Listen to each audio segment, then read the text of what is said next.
Assalamualaikum warahmatullahi wabarakatuh.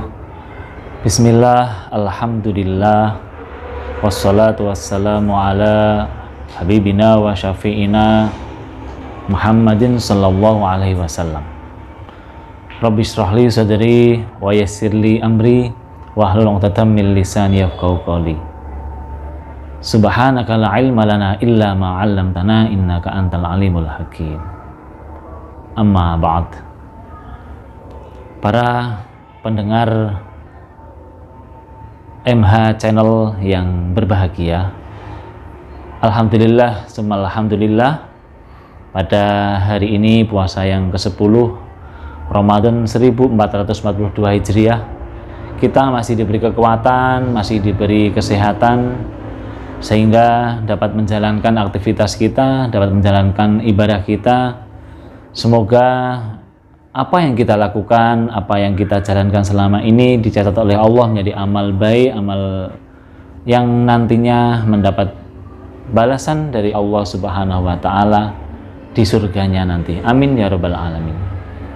Bacaan Allahumma sholli ala Sayyidina Muhammad, semoga selalu tercurah kepada junjungan kita, keharibaan kita Nabi Muhammad Sallallahu Alaihi Wasallam, yang kita harapkan syafaatnya kelak di yaumul qiyamah. Para pendengar MH Channel yang berbahagia, pada kesempatan yang ringkas, yang singkat ini, mari kita gunakan taklim ini atau media ini untuk sedikit mengkaji apa yang telah menjadi pesan Rasulullah Sallallahu Alaihi Wasallam yang dirangkum dalam kitab Arba'in Nawawi oleh Imam Nawawi Al-Bantani. Pada kesempatan ini saya ingin menyampaikan pesan Rasulullah terkait hal-hal yang menjadi ciri keimanan seseorang yang bisa dikatakan sempurna. Seperti kita ketahui, atau sebagaimana dalam sebuah keterangan dalam kitab Tanwirul Qulub, ada beberapa tingkatan keimanan seseorang, mulai dari tingkat yang paling dasar sampai tingkatan yang paling tinggi. Namun pada kesempatan ini yang ingin kami singgung adalah mengenai sebuah hadis Nabi Rasulullah SAW, hadis Rasulullah SAW yang diriwayatkan oleh Imam Bukhari Muslim dari Abi Hurairah radhiyallahu anhu, anna Rasulullah sallallahu alaihi wasallam qala, man kana yu'minu billahi wal yaumil akhir falyakul khairan aw liyasmut. Man kana, barang siapa, yu'minu, beriman, billahi wal yaumil akhir, kepada Allah dan hari kiamat, falyakul khairan aw liyasmut, hendaklah orang tersebut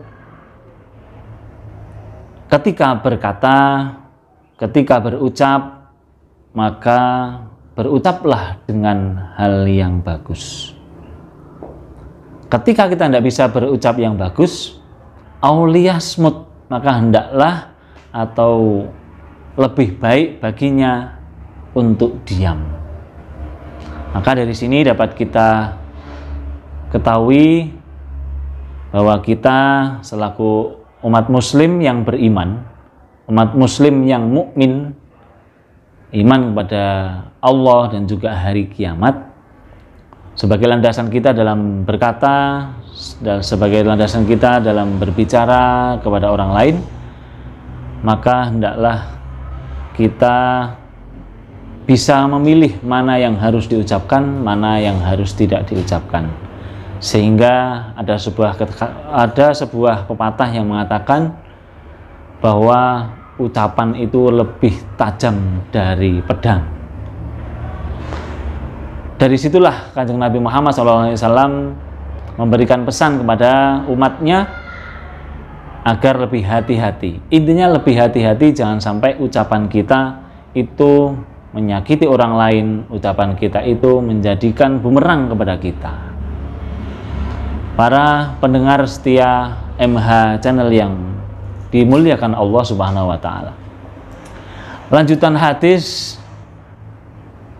Wa man kana yu'minu billahi wal yaumil akhir falyukrim jarahu.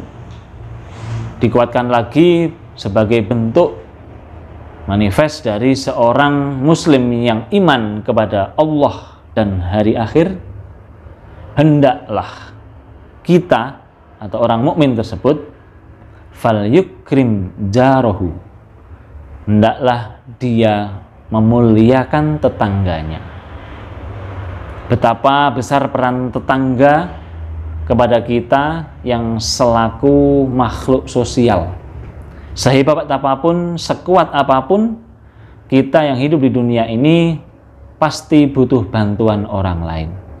Maka Kanjeng Nabi juga memberi pesan kepada kita bahwa selaku orang yang hidup bertetangga, kita sangat dianjurkan untuk memuliakan tetangga. Tetangga seperti kita ketahui ada beberapa kriteria. Yang pertama adalah tetangga itu adalah orang yang hidup di sekitar kita atau hidup bersama kita. Itu tetangga yang paling dekat, yang paling utama, yaitu keluarga. Kemudian ada lagi yang menafsirkan bahwa tetangga itu adalah orang yang pernah masuk rumah kita. Ada sebuah keterangan, jadi orang yang masuk ke rumah kita itu adalah tetangga. Kemudian ada lagi yang diterangkan, yang menyampaikan bahwa keterangan selanjutnya, tetangga itu adalah yang sudah maklum dan masyhur diketahui oleh banyak orang, kalau tetangga itu adalah orang yang hidup 40 rumah di sekeliling kita, baik ke arah depan, ke arah samping kanan, samping kiri, dan juga samping belakang atau ke arah belakang. Jadi itulah tetangga. Kemudian kriteria tetangga satu lagi yang terakhir, yang keempat adalah yaitu orang yang hidup dalam satu desa atau fil baladi. Itulah tetangga. Karena kita tidak akan mampu hidup tanpa ada tetangga. Jadi pesan Rasulullah, muliakanlah tetangga. Jangan sampai kita itu menyakiti tetangga sehingga menjadikan hubungan sosial kita menjadi kurang bagus. Hadirin pendengar MH Channel yang berbahagia, selanjutnya kelanjutan hadis tentang anjuran bagi orang yang beriman, wa man kana yu'minu billahi wal yaumil akhir falyukrim dhaifah. Barang siapa yang beriman kepada Allah dan hari akhir, hendaklah dia memuliakan tamunya. Tamu adalah orang yang datang kepada kita, datang ke rumah kita. Mereka datang membawa ampunan dan pulang. Mohon maaf, mereka datang membawa keberkahan dan pulang membawa dosa-dosa kita. Banyak sekali keterangan yang bisa kita ketahui bagaimana mulianya seorang tamu. Maka sebisa mungkin hendaklah kita yang beriman kepada Allah dan hari akhir dan juga beriman kepada rukun iman yang 6 itu, selaku muslim yang mukmin, hendaklah kita memuliakan tamu-tamu kita semampu kita. Dalam tanda kutip, semampu kita, jangan sampai kita memberatkan diri kita. Jadi kalau memang mampu kita memberikan hidangan yang pantas, ya kita berikan. Kalau memang terpaksa kita tidak bisa memberikan hidangan, seadanya tetap kita berikan. Karena beliau, para tamu itu adalah memiliki kemuliaan-kemuliaan yang telah datang kepada kita.